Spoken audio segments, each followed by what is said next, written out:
नाम सब गोटे के हम छठ पूजा के गीत सुनबे छी, सुने जाए जाओ। अहाँ सब गोटे के जो गीत पसंद आवे तो गीत के लाइक शेयर सब्सक्राइब करबे।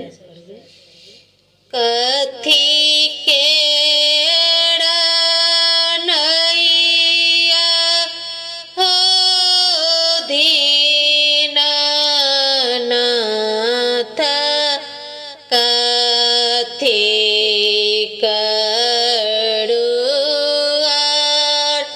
कथी बोझल नैया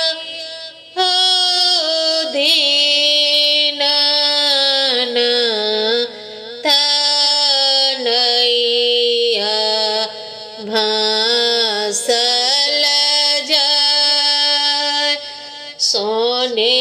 के नैया हो दीनानाथ, रूपे करुआर केला बोझल नैया हो दीनानाथ,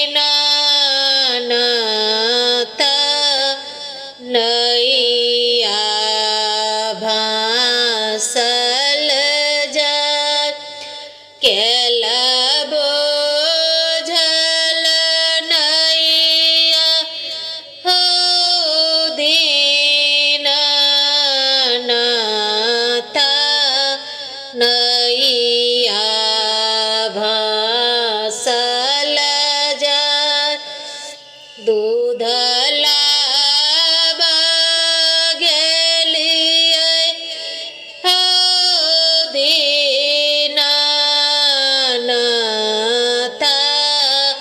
गैया के बथान गैया चरबा हो दीनानाथ, लेला लूलू वाई गैया चरबा हो दीनानाथ, लेला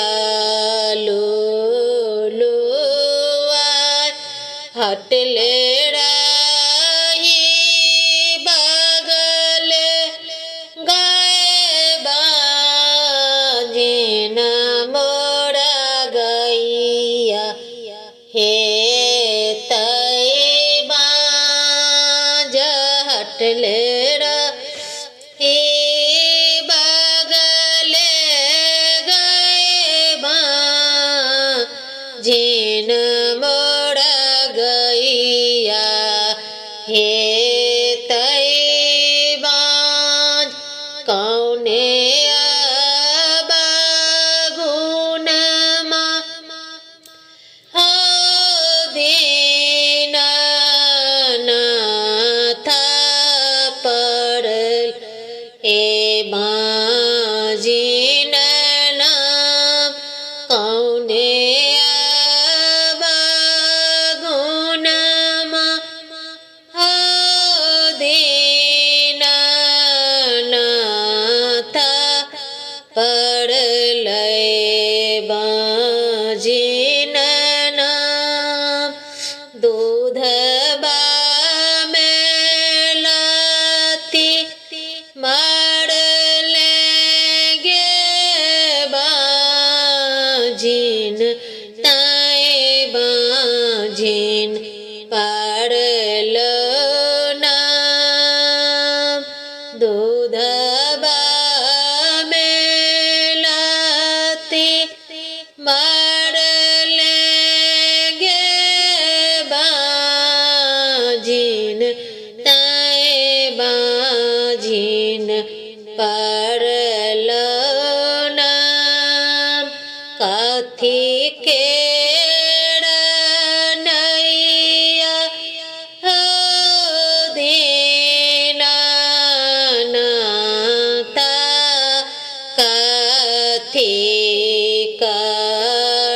करुआर